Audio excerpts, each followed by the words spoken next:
প্রত্যেক দিনের মতো আজকের কাজ হলো ক্যামেরাগুলোতে পাওয়ার দিতে হবে। এই ক্যামেরাটা হচ্ছে প্যানাসোনিক P2 370। ক্যামেরাগুলো এক এক করে সবগুলো নিচে নামিয়ে নিলাম।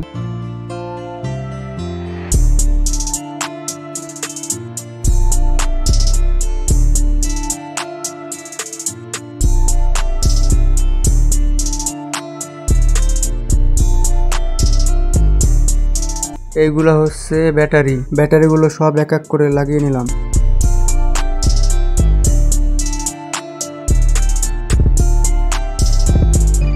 ব্যাটারিগুলো লাগানোর পরে এক এক করে পাওয়ার দিয়ে দিলাম সবগুলোর।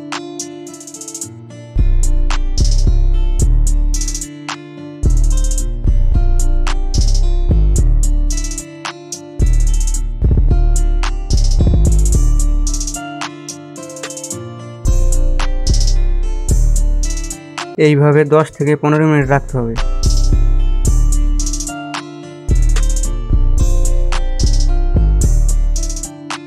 10 মিনিট পরে এসে আবার ব্যাটারিগুলো খুলে ক্যামেরাগুলো জায়গা মতো রেখে দিলাম। এই পর্যন্তই ছিল আজকের ভিডিও।